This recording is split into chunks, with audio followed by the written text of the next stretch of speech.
Watch out, David Carradine. Mr. Haney really wants that fancy digital watch. Then, Rue McClanahan talks to the Daisies. Finally, a tough guy learns the hard way not to mess with cats. Do not look under the bed.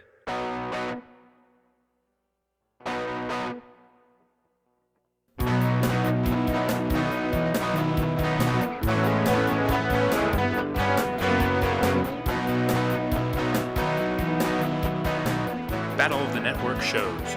Join Rick Brooks and Mike Kogel as they explore the TV of the 70s and 80s through hand-picked episodes of their favorite and not-so-favorite series.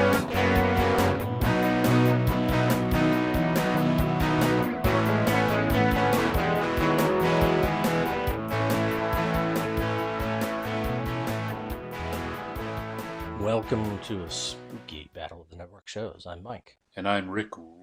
This is like the third sort of, if you count Tucker's Witch, vaguely spooky episode we've done this season. I think we should count Tucker's Witch, and this may be the most macabre season ever of Battle of the Network shows.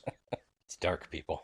It is. And we're going to be talking about a show called Darkroom, which I don't think I had ever seen or heard of before, but it came to us as a listener request. Yeah, I had barely heard of it myself, and, forgotten about it. Never watched it when it was on, for sure. And I was aware of it when it turned up on the NBC.com, or NBC.com and the NBC app. But yes, it came to us as a request from one of our fine listeners out there, Greg. He contacted us on Facebook, and this is a good opportunity to let you know if you want to join us in our Facebook group. Go Battle of the Network shows, or check out our Facebook page, and you can find information about how to get in the group. It's very easy. We got a lot of great people there. We just like talking TV from the 70s and 80s, and we have a good time there. And you can also reach us through our battleofthenetworkshows.com webpage, and we've got an email address, mailbag@battleofthenetworkshows.com, and Twitter @batnetshows. That's BATTNET shows. And we're also on Instagram too. And I would say keep your eye out. We'll have some interesting things coming up on our social media soon. But we want to lead off here by giving thanks to Greg for recommending we take a look at Darkroom. And let me just read his comments, because we asked him, not being familiar with the show, we said, what would be a good episode for us to talk about? And it's a horror anthology. He recommended episode 5.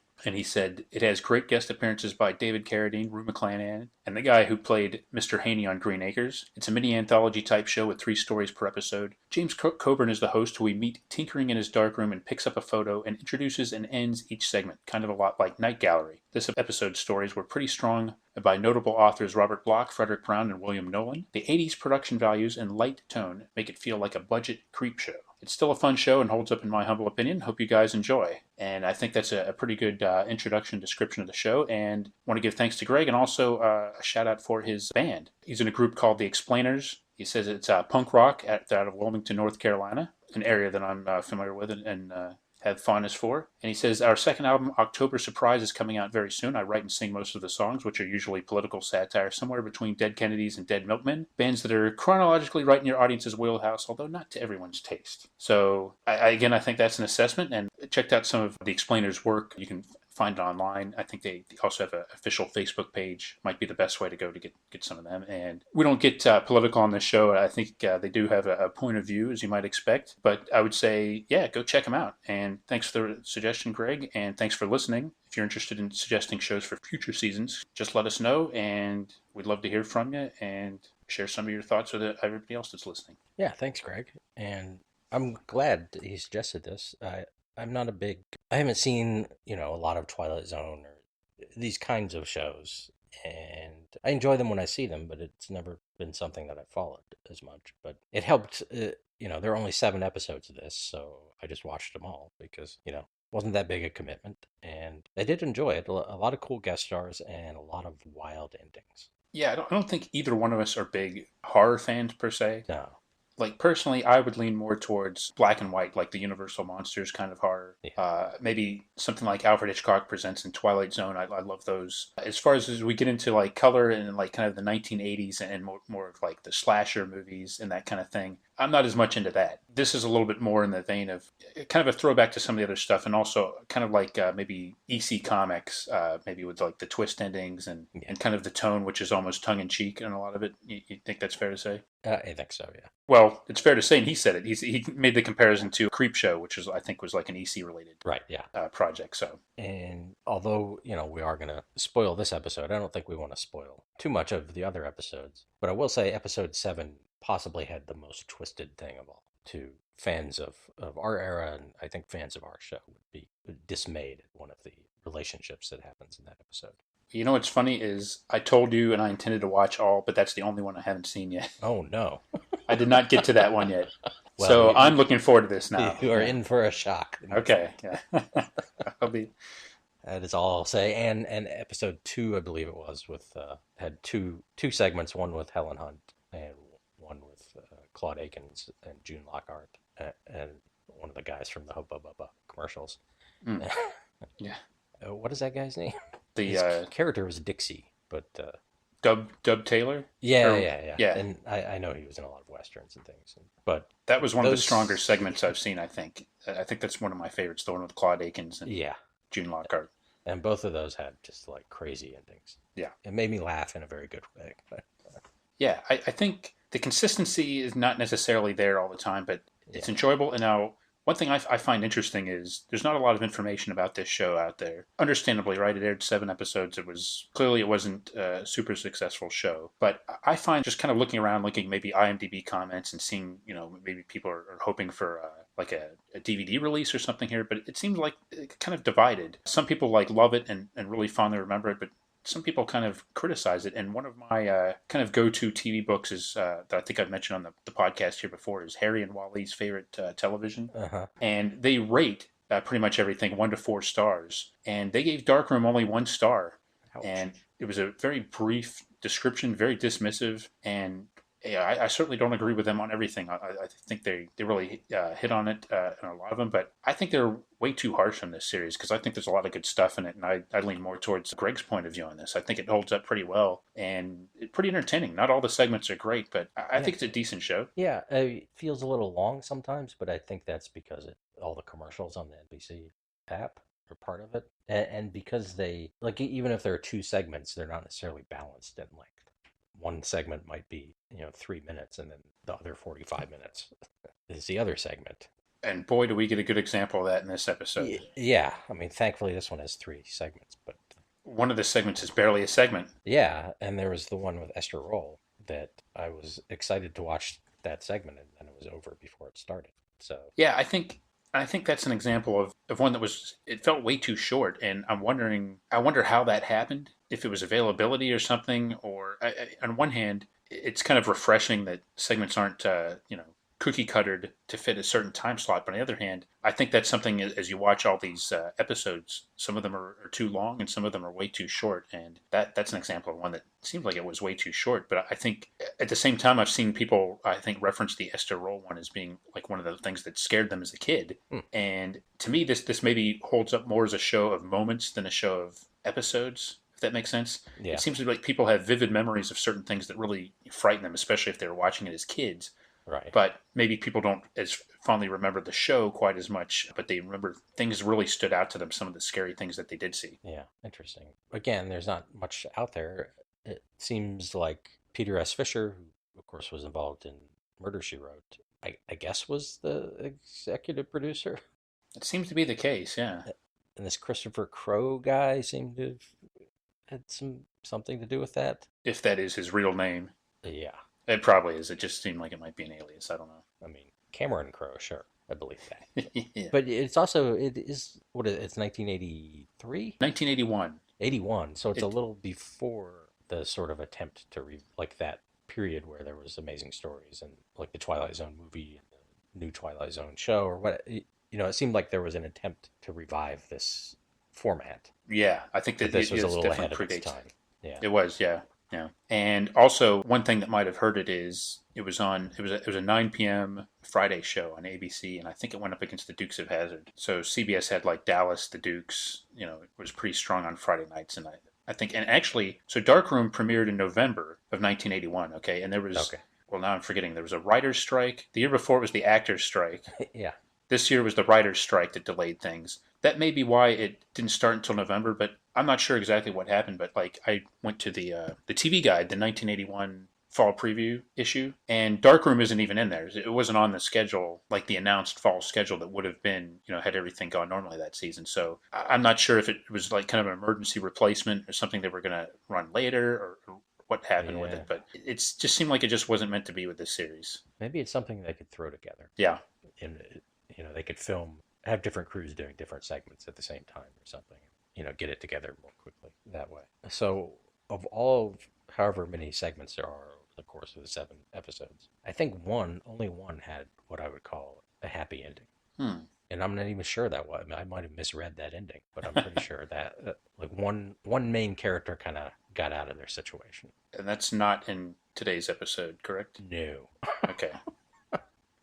I mean, unless the cat's the main character in the last one, but right. No, it was in one with a couple well-known actors, and at least one favorite we haven't been able to have on the show. I won't say anything more. You have to tell me I'll off say to air. you. I'll tell you. I might figure it out if I look at this. Well, Oh, yes. Yeah, okay. Now, to me, that was one of the more interesting episodes, but I thought the segment went on a little too long. Yeah. The pacing in that one was a little off to me, but it was interesting to watch. Right. I mean, that's the thing with the anthology format and the guest stars, many of whom, would be familiar to anybody that listens to this podcast. To me, that makes it, worth checking out. Just about every episode. They may not all hold up as, the tightest installments, but it's worth seeing, especially if you're a fan of the anthology format or, horror genre, and if you kind of like these like twist endings and things like that. Yeah. And I remember as a kid liking James Coburn, and I don't know why. I think it was Really? just he seemed cool. Huh. And his voice was cool. I don't know where I was seeing him other than like I think is he in the Muppet movie or on the Muppet Show or something? And he would show up in movies. I think that as a kid I was confusing him with Lee Marvin all the time. Oh yeah. and being sort of vaguely menaced by him. Oh. So I was not really that aware of James Coburn, and he wouldn't have really resonated with me when the show was on. I would have been too young to begin with, but it's kind of an offbeat choice of him as the host. I'm not sure how that came about. Right. This wasn't James Coburn in his prime. I don't want to say he needed the money, but it is kind of an unconventional thing to have James Coburn doing this, and just the whole Darkroom structure is a little odd to me. But it's interesting. That's why I kind of wish there were more people on record talking about this, because I find that sort of intriguing. Yeah, the Darkroom thing is weird. Like he's working in this dark room, but the whole setup is this like a steady cam kind of moving through this big empty house, kind of like the the big wheel in The Shining, and he's narrating and saying, you're in this dark house, maybe it's your house, sort of like a dream thing, and don't go into the dark room. Like it's just a dark room. Yeah, and it's not like a dark room; it's a dark room. Yeah, like there's actual pictures and stuff. He's developing stuff, and he is actually like developing pictures in there. Yes, and it seems like it's him. He's playing himself, right? Yeah. He's not a photographer, like a creepy photographer. He's James Coburn. Right. He says your host, James Coburn. Yeah, exactly. Yeah. But he does it with a great deal of mirth, I think. Yeah. I'm not so sure he fits totally well for this role, but then again, I also think that Darkroom gimmick is a little contrived. Yeah. Sometimes he'll take a picture, and it's kind of like the gimmick that sort of brings you into the story. Much like, as Greg mentioned, like Night Gallery, where you'd have like paintings or something, but that was kind of contrived too. It's really almost like, just do it like Alfred Hitchcock or Rod Serling and have them introduce, okay, here's a story. That might have been a little bit more successful to me. The Darkroom, now there's some creepy music at the beginning, but to me it's a little weird. Like, well, first of all, they'll say, look at this photo, and then you can't see it. Yeah. A lot of the times. But he'll also kind of do like you heard about that story the other day, right? Yeah. Well, no. But sure, I'll play along. Yeah. And I was kind of watching and assuming like, oh, he probably shot all these in one day. But then in this episode, his hair keeps changing like mid-segment. Oh, good eye. I didn't even notice that. A couple of times it goes from being sort of like more up to being kind of flat on his head. Just in a couple of shots, like, well, okay, so maybe at least 2 days. But his mid-segment, so maybe they just had to reshoot a bit, like they went short or something and needed an extra 10 seconds. Yeah. And then there was at least one where it was like, oh, you're still here. Yeah, right. Yeah, okay. And then he didn't introduce it at all. I think the conceit could have been, pardon this, developed a little bit better. Uh, I mean, but really, I mean, if there was more of an integration with like the darkroom gimmick, but it's sort of like it's almost like every house has a darkroom, and that's it's not like it would be more effective maybe if he was like you walk out, you stumble out the back door, you try to avoid the dog mess, you step on a rake and hit yourself in the face, only to make your way in the dark to the shed, right. or something, or if it was the attic. But the dark room, it's like, oh, okay, and then there's no like really reason for him to have these pictures that we know of. No. So it just seems like it's there as a gimmick and doesn't quite tie into everything as well. And actually, there's a couple of segments where he doesn't even really give it much of an adequate. Basically, he's there to give an intro and outro for each thing and maybe make a wry comment at the end, but it's not quite as effective as like an Alfred Hitchcock was a classic example where he'd usually have something pretty clever to say at the end, and it's not always like that in Darkroom. Some of the wrap ups aren't quite that captivating, I would say. Yeah. I guess the last part on that if it weren't explicitly James Coburn, if he were a photographer, then the idea seems to me that, and then this is how I was reading it first, that he's somehow vaguely involved in all of this. Like him taking the pictures Yeah, causes these things. right. But then at some point, he just somehow has pictures of them. But Yeah, I think that would be an interesting thing, and that's how I sort of assumed it would be. Like he was like some creepy photographer that through supernatural means and maybe even influenced some of this stuff. right. I guess he's like maybe like the crypt keeper or something like that. But it's interesting. It's interesting. I think it could have been better. I mean, ideally, maybe you'd get somebody like Vincent Price Right. or Jack Palance. Uh-huh. He I was guess might have busy been busy at the time. Yeah. Yeah, yeah. But Creeping out kids on police. it totally seems random to me that he's there. It's compelling to watch, but Yeah. it doesn't seem like the show is stuck very much. But it's very cool that it's on NBC here, and it's like, whoa, what is this? Other than Peacock, it's on all of their apps, Oh, like Sci-Fi and USA, and okay. so it's there for people to see.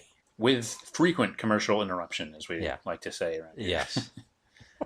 Although on the NBC app, I had to search for it to find it because, of course, they don't tell you everything that's there Mm. just in the menus. Because why would they do that? I think it might be under like NBC shows and throwback. Yeah, but they've like reorganized it, and so Uh, even then, at least on my device, there wasn't. It was almost just like here's a handful of the throwback ones we have, uh, but then there might be more.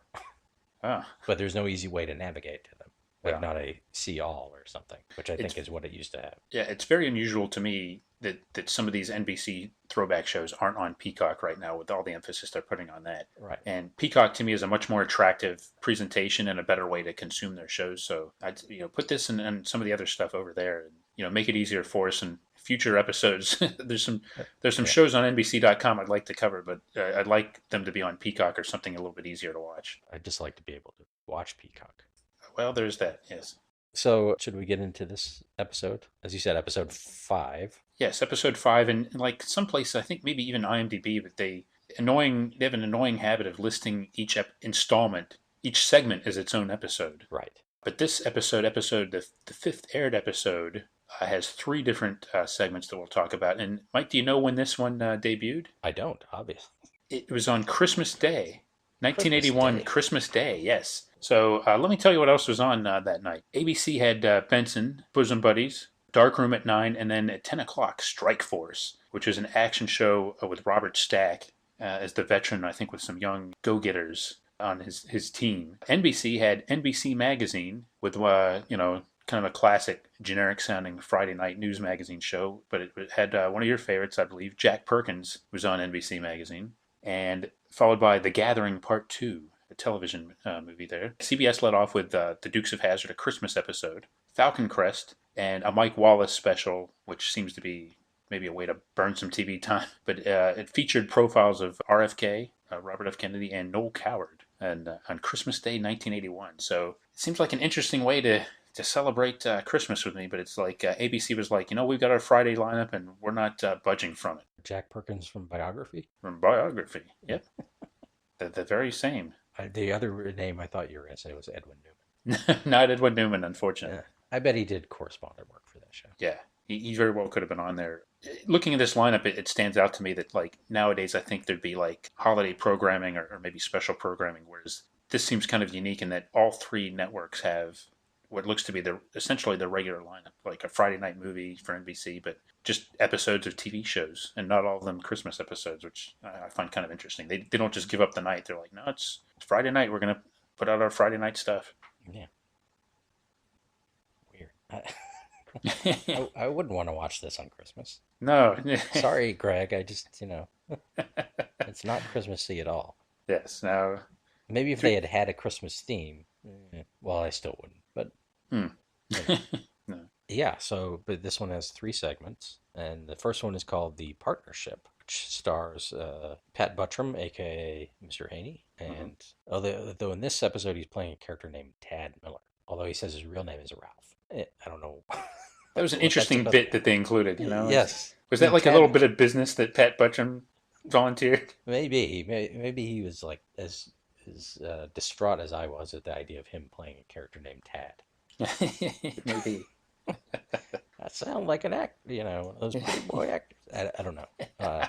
And David Carradine, whose character is unnamed, and Carol Cook, who plays a waitress at a diner. Mm-hmm. It was written by Christopher Crowe and based on a story by William F. Nolan. I feel like I've heard of him, but I don't know. I guess he is a known writer. That's what Greg said. I'm not familiar with his work either. Yeah, like Robert Bloch I've heard of, but I haven't read anything by him either. Although he did some work for television too, Robert Bloch. So directed by John McPherson, and this is about a small town that's kind of on the outskirts of Chicago and is kind of a dying town.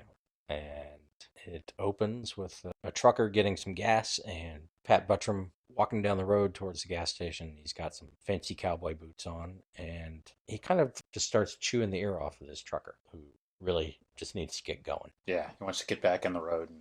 Yeah, and because it's this show, it seems very fishy. But I mean, the trucker's polite to him, I think, but he does seem a little annoying. And he recommends the pie at the diner, but the trucker, he's got to be on the loop by 8, so he's gotta hit the road. So Pat goes on down to the diner and he has some pie and gives the waitress some extra money. And I think she says something about his new boots. And then Carradine comes in and he looks like a biker and he looks kind of surly. And he's watching them and he's a little annoyed. And finally he pipes up and because he wants to order.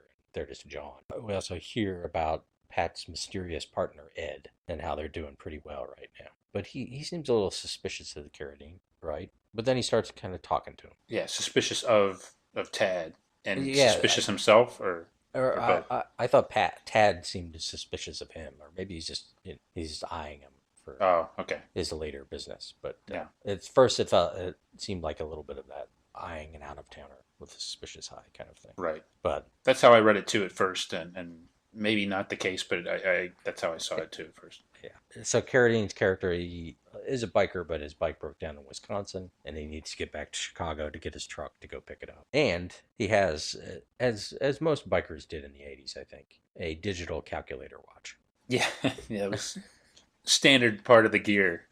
That's right. Biker in the 80s. Calculate fuel costs and yeah, change when people buy certain things from you. Surely Rex Smith had that on Street Hawk, right?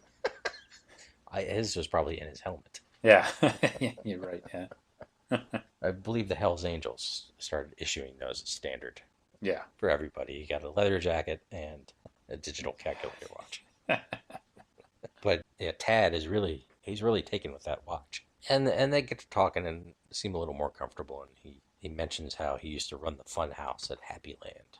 And Carradine has some good memories of going to fun houses, and so Tad offers, he says, let's go out to the Happy Land. I'll take you through the fun house, and if you do that, I'll give you a lift to Chicago. So that's enough, and Carradine goes with him to Happy Land, which is definitely a very rundown amusement park. Before we get to Happy Land, do you remember what David Carradine's order was in the diner? Hamburger, burnt, I think, and a beer. Yeah, Did he say a bottle of beer? He doesn't, unfortunately, yes. I think at one point he says like a burger and beers, or she repeats it or whatever. And yeah. I was thinking, not quite as good as a steak and a Lowenbrow, but no. Maybe in this kind of place they don't have steak. Yeah. And he gets fries for free. Yeah, yeah. By just being a jerk. Right. Yeah, he's like, she asked him if he wants fries. Like, do you have to pay extra for that? Or no, you don't or something like that, or they cost extra not to you. Yeah. That's a pretty good technique, actually. Yeah, You I know, try usually when that. I order a burger at a restaurant, I get fries with it most of the time where I Mm, go. yeah. But sometimes to upgrade to sweet potato fries, it might Oh, cost a little bit more. But now I'm thinking maybe I'll go and be a jerk, and maybe yeah. they'll give me the free upgrade to sweet potato fries if I just act like David Carradine does. Yeah. You might have to change your look or your attitude a little. Well, it might be worth it. Just Narrow your eyelids a little bit. And, hmm, I don't know. Wear a leather vest. well, if I could save a couple bucks, a couple times a year on a sweet potato fries upgrade, I think it would be You worth it. you'd pay for that vest in no Yeah, time. I think I'm gonna look into it. When you head out, I'm putting on my French fry Yeah. vest. So yeah, Happy Land is very run down, and the fun house is in sort of like a riverboat Yeah. on the lake, and they go in there, and there's spider webs and stuff.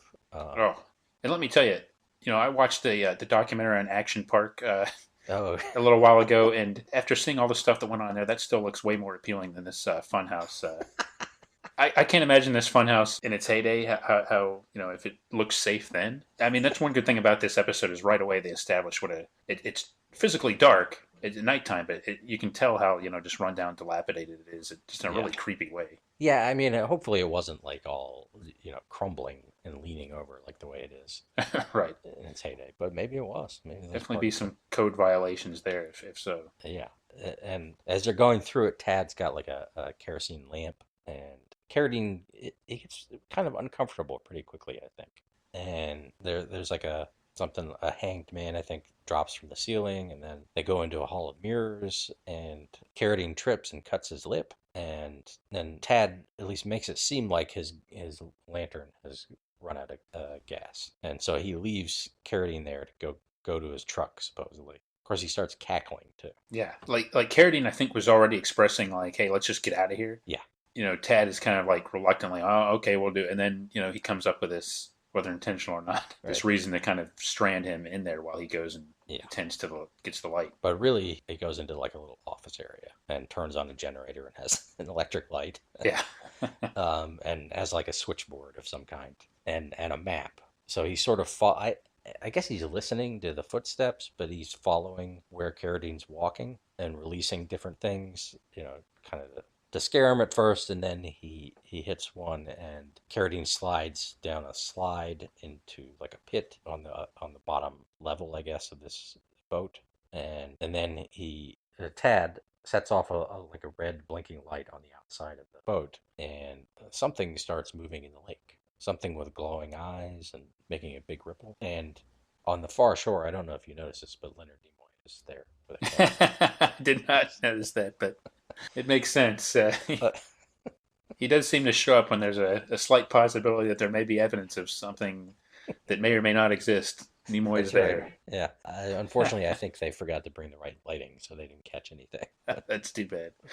And Tad opens a trap door, and Carradine falls in the water and is like struggling, and the thing pulls him under. And then we see his body washed up on shore, and Tad he's like rolling his body, like for money. It takes his money and takes that watch, which he had also noticed earlier was waterproof.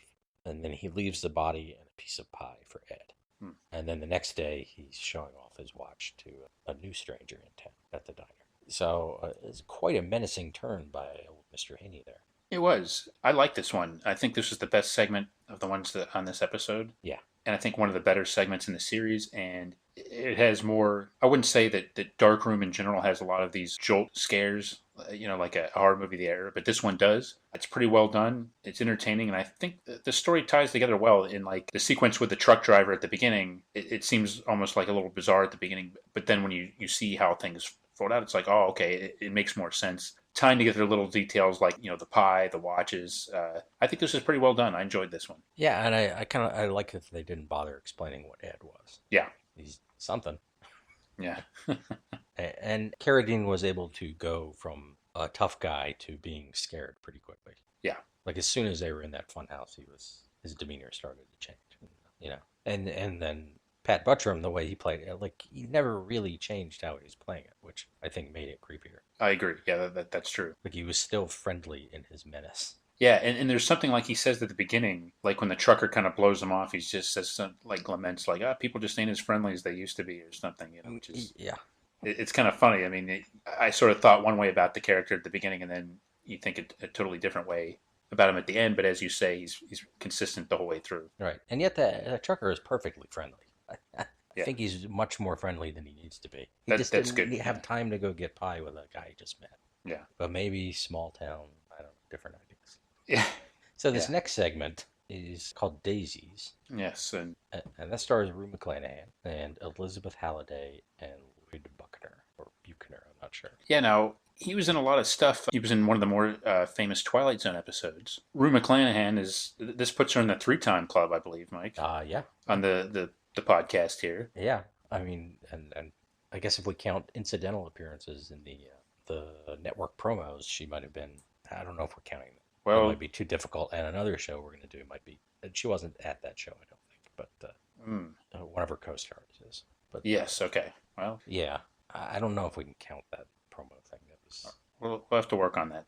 yeah, but We'll have to three for establish. sure. Yeah, yeah, three solid appearances. Yeah. But Elizabeth Halliday, I kind of looked her up. There's hardly any record of her at all. Hmm. She was in a couple of things. I think like this is one of her last credits. There's no biographical information about her on IMDb. So, I don't want to speculate. Maybe I won't.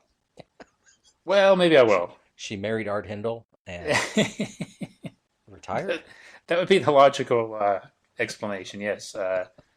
It's one of those things where you wonder. I mean, she's a very attractive woman. Uh huh. She doesn't have a lot of credits. You just kind of wonder why she would turn up on this show out of nowhere and then maybe not have other credits. It was kind of a mystery to me. It's kind of sad that that's maybe my main takeaway from this segment, but it is. And I just wanted to point out because there's only three actors in the scene. Two of them are very well known. Then there's one who's and maybe I'm missing something on it. All right. Yeah. If anybody knows whatever happened to her or what her background was, let me know. But I'm curious because Maybe she changed this wasn't her her only credit, but she had. name. Yeah, well, it could be. This could be an IMDb failure. I'm perfectly willing to point to that. Yeah. Maybe this was so traumatizing that so Yeah. I forget that. Written by Peter S. Fisher, based on a story by Fred C. Brown, and directed by Paul Lynch. So Lloyd is playing a botanist. I'm Yes, sure we got his name. I forget what it is. a distinguished botanist. Yes. And he's fooling around with his assistant, played by Jennifer Halliday, who's much younger. But he tells her, and they're in his lab with all these flowers and whatnot. And he says, well, Louise is coming back. We've got to be careful. And Louise is his wife. And he also mentions how that she's very proper, like Victorian. And then Louise arrives, and she does seem very proper and Victorian, like very old fashioned. Her way of dressing, and she's been visiting her mother, who had almost been molested in a sexual manner, I think is the way Louise says it, Yeah. and had bought a gun and told her to buy a gun too. And then she's like, "Well, how do explain to me what you do here so I can explain it to mother?" And he explains very condescendingly. He keeps using the phrase "contrary to popular belief." Yeah, Yes, he did say that. That's right. that they're studying how flowers communicate, and that they send like thought pictures. And then he gives her like a little Walkman device with this wand, and he's like, if you run this along the flowers, they'll send you these images. And as she's doing it, she goes from being sort of delighted to very agitated, and then she pulls out a gun and kills them both. Hmm. And that's it. Yeah, it's kind of interesting, but it's one of those things where like the twist or the ending is really all there is to it. Yeah. And I don't. It might not have been good for this to be a 20-minute segment, but at the same time, I can't help but think that it really didn't need to be. It didn't need to be here. It just feels like there should be more to it. Yeah, and Coburn made some joke about daisies. But, Yeah. And actually, I looked up. We were talking because I think John Michelson was the name of the botanist. Okay. But which I don't remember being mentioned in maybe the first name. But let me just repeat that Elizabeth Halliday. This was her last credit in IMDb, Okay. and she'd had like it looks like smaller roles in like Lou Grant, Nero Wolfe, Rebecca of Sunnybrook Farm of all things. She was in 2 episodes of that. So let me just say that she has a relatively small resume, but she had been acting for several years before this. But then after Darkroom, there's nothing, and there's there really is no information, biographical information about her on IMDb, so it just looks a little weird to me. So Well, have to get the crack research team on that. I think so, yeah. Go digging more. And then that moves us to the last segment, which is called Catnip and stars Cyril O'Reilly, Lynn Carlin, Michael V. Is it Gazzo or Grazzo? I think it's Gazzo. Gazzo, yeah. Jocelyn Brando and Karen Argood. Written by Robert Bloch, based on one of his stories, and directed by Jeffrey Bloom.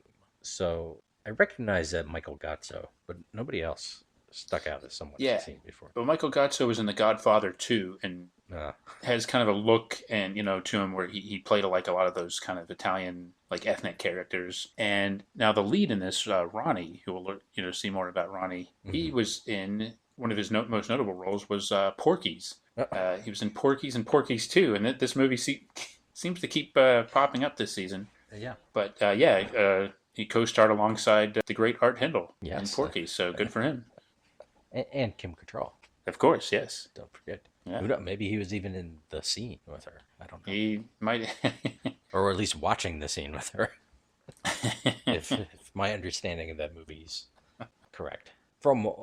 I understand slightly more from watching the trailer on the YouTube playlist you made for Tucker Switch. Remind folks, we'll throw that in there. We have a YouTube channel that the podcast is on there, but also Rick makes a playlist of various clips associated with each episode, and they're always pretty fun. Yeah, thank you. And like for example, for this episode, if I can find any Elizabeth Halliday footage, it's going to be on here. I guarantee it. Sometimes we commercials, promos, every now and then, and just to clear this up, sometimes people kind of look there thinking, well, maybe they'll find the full episode. And generally, if it's on YouTube, it's not necessarily an official one. And we generally don't put it in the official playlist. We'll let you kind of find that on your own because it's liable to get taken down any time. But the playlist is meant to supplement the episode itself as well as our podcast discussion of it. And also just to have fun, we'll throw in all kinds of crazy things. And sometimes if you listen to our episode all the way through, you might see some surprises that resonate in the playlist. So thanks for bringing that up. And now you already know you can reuse that Porky's trailer. Yes. But what I would like to do is, for example, with that, what I might try to do, like, not the theatrical trailer, but maybe the TV version of it. So the TV spot of Porky's is what we would try to include in there. But yeah. Okay. Anyway, he plays Ronnie, who's a former Marine now. That seems a little vague. Like, I assumed he had been in the service for a while, but then later he says something about 7 months, which sounds to me like maybe he got kicked out of the service. Yeah, it does, doesn't it? He has some issues with authority, so I could see that happening. But he's got a motorcycle. He's fairly polite to his mom, I think, who he's living with. But he says he's going to a job interview, and then he immediately rides to some really crummy part of town, and is walking through the yard toward this house, which honestly I didn't think anybody lived in. But and a black cat starts snarling at him from a tree, and we get a little bit of that in cat vision, which is essentially just yellow. I enjoyed the cat vision. I did enjoy the cat vision, yeah. It was something different. Yes. Yes, we're seeing it from the cat's perspective. Right. And cats are a big theme this season. They are, aren't they? For various reasons. In more ways than one, right? Yes. Cats have made their presence felt in multiple episodes this season. Gazzo guy, he's playing Nino. He comes out and tells him to be quiet because he doesn't want attention. And he also mentions that he has a witch for a neighbor and uses like an Italian word for that. Ronnie wants to buy some drugs to sell, but he doesn't give out drugs on potential to sell. You got to be able to buy them first. So he's got to go get cash. So he goes downtown and mugs an old man. That's true. I guess that's not inherently funny, but No. I like the directness of the way you summarize that. That's why I'm laughing. And he responded to that cat very negatively. Like he was kind of yelling at it and kicking dirt at it and stuff. And I guess we saw, even in that first scene when he was leaving, we saw the neighbor, the so-called witch, watching. Yeah, some tension. Yeah. And then Ronnie shows up at like a fast food joint, and his friend, I don't know if she's his girlfriend or just a friend, but she's sitting outside. She said she's quit her job because the manager, I guess, was getting too handsy. So she goes along with him to get the drugs, and we see her getting along with the cat just fine. As soon as it sees Ronnie, it starts like snarling and screeching again. And then he's about to throw a rock at it when the witch lady stops him. Yeah. I mean, I understand not liking a cat that's being mean to you, but throwing a rock. Yeah, it's coming. But That's way off base there. and as they're leaving, like the lady hisses at him like a cat. This is very odd. And then at home, Ronnie opens his closet and pulls out a metal box, a military box, and unlocks it and has some explosives in it. I'm not sure they'd let you bring home explosives, but you know, I'll go with it. Maybe he absconded with those explosives. Yeah, and it looks like kind of like a box of Altoids or something like that. It's kind of cool. Like Yeah, fit in your pocket, right, yeah, Very convenient way to carry explosives around. right. And he goes back to the lady's house and puts the like sticks a little bomb to the cat door. And then he leaves, and we hear her talking to the cat. We'll learn his name is Samson, and it won't go out, and it's making a lot of noise. And so the woman says she'll open the cat door, and there's a huge explosion. So the next day, Ronnie goes back to buy more drugs, and the cops are there, and he finds out that the woman died. So I guess he just wanted to blow up the cat. Yeah, I think. Yeah, I guess that was his. I mean, precision seems a little strong a word for his operation, but I guess that's why the specificity of the location of the bomb. I think it was a Uh, targeted hit on the cat. He didn't mean to necessarily take out the witch or but it's like the it's a neighbor. huge explosion. Yeah, I don't. It's weird that he's so surprised. Because at least it would Right. cause a lot of damage. Yeah. Like, oh, I didn't mean to kill the old lady. I just meant to destroy half of her house. Right. So he goes and visits his friend Loretta at work, and she's gone back to working at the same place, and she didn't like the way he treated that lady or the cat, and doesn't want anything to do with him anymore or drugs. Yeah. So maybe she gets a positive ending out of all this. I don't know. And while they're talking, like she looks outside, and the cat is sitting on his motorcycle. Yeah.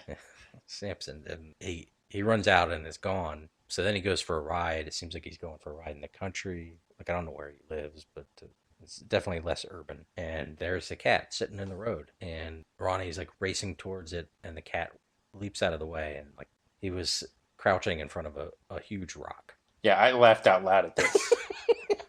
I love that reveal and then the subsequent. A wipeout. Yeah, yeah, Uh, that was great. yeah, Ronnie wipes. He doesn't hit the rock, but in trying to avoid it, he wipes out, hurts his leg, and bangs up his bike. And the cat's like snarling at him from the trees, and we might get some more cat vision there. And Ronnie just limps away, leaves his bike there, and he walks all the way home. Yeah, and for a minute I thought the cat was going to try to take his digital calculator watch, which really would have been insult to injury, but I guess he was saving that for later.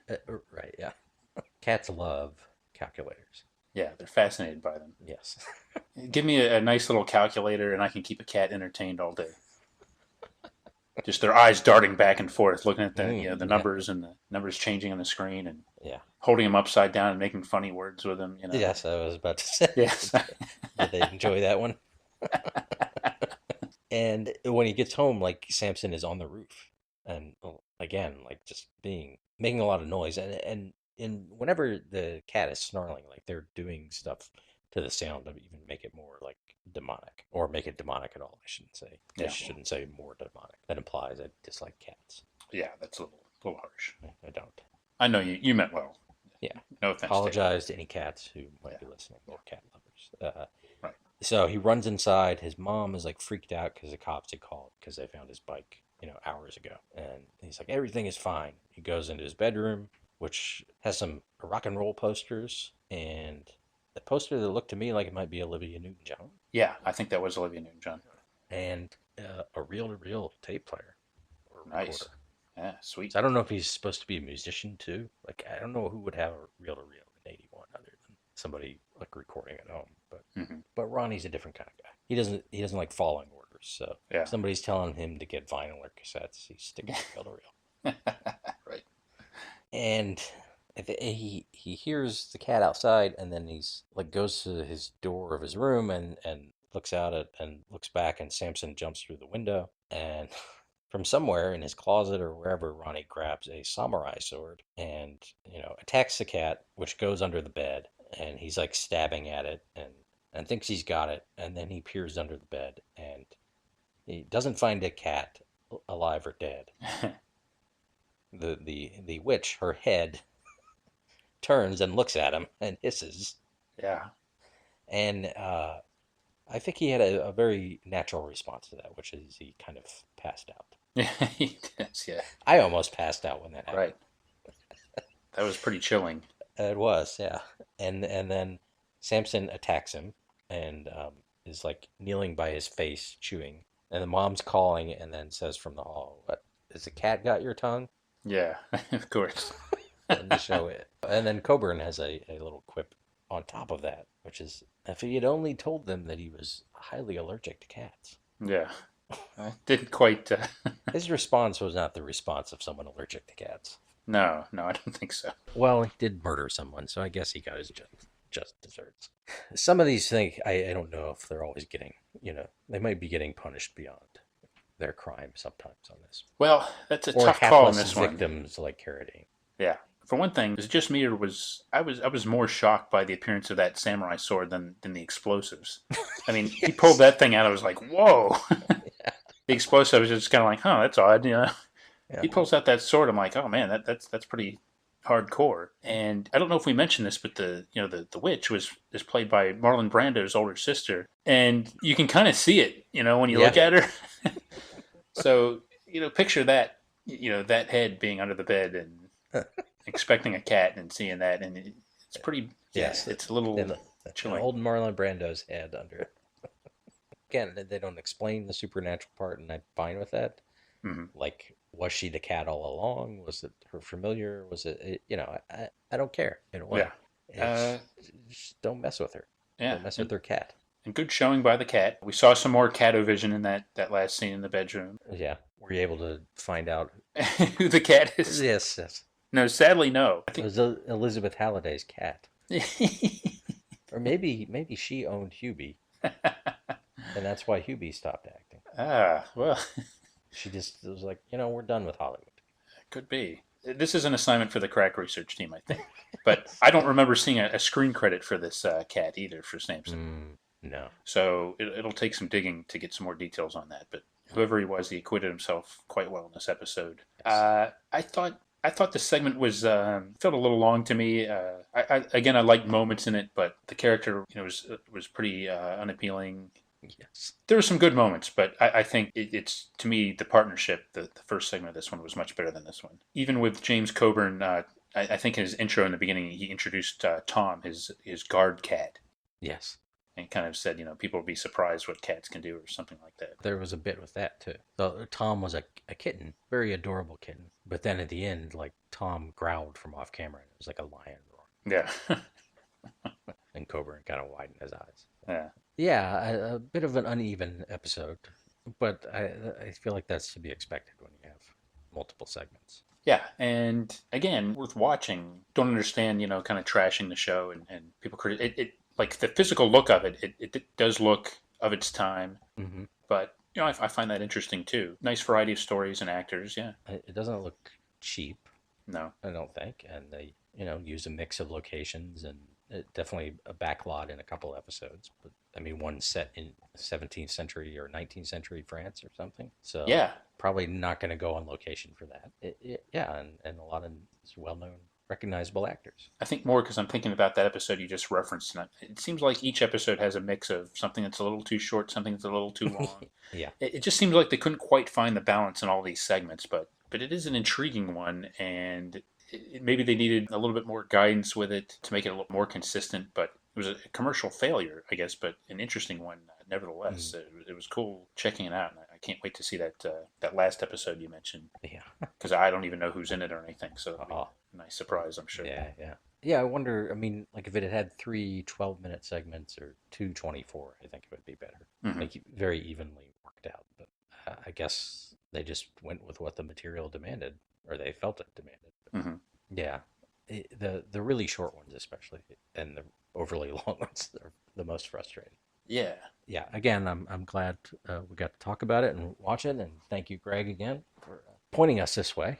And I think we have more of these types of shows on the big board somewhere, right? Yeah, I think we'd been looking at maybe a similar show that'll show up in the future, and I'm really glad that we took a look at this anthology format this season. It was quite interesting to go back and look at this old show, and I'm gonna try to keep looking for more information about the production of it. I think there's something that a story circulating that I've seen contradicted. There's just at least one or two like online sources mention that some of the segments that were filmed or produced were repackaged as part of a movie that came out later. But I also read that somebody involved with the show, I don't know if it was Peter Fisher or the maker of that movie, denied that as well. Huh. So that's something that, might have to investigate a little bit more. But 7 episodes isn't a long time. I can't help but think maybe there were some unproduced segments that never made it or something, but they haven't turned up as far as I know now, and I don't think this has gotten. It might have gotten a DVD release overseas, but not here yet. So and maybe if there are segments, they got lost in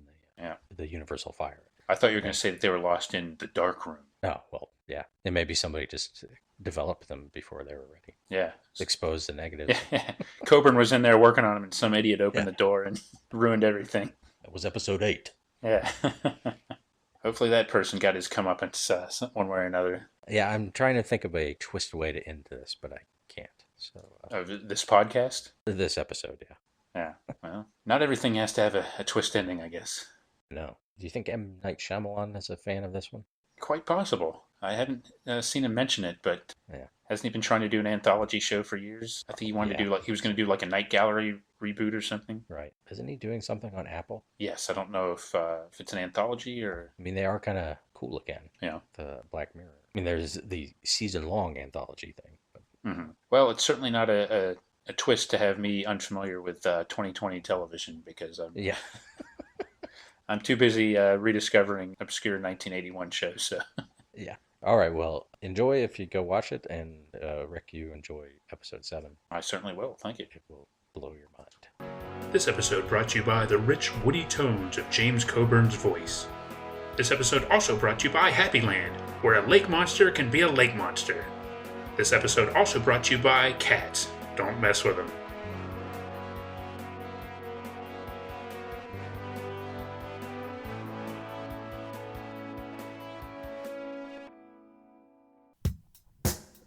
Join us next time for another exciting episode of Battle of the Network Shows. Learn more, leave feedback, and suggest future episodes at battleofthenetworkshows.com. Follow us on Twitter at BatNetShows and like our Facebook page, facebook.com/Battle of the Network Shows.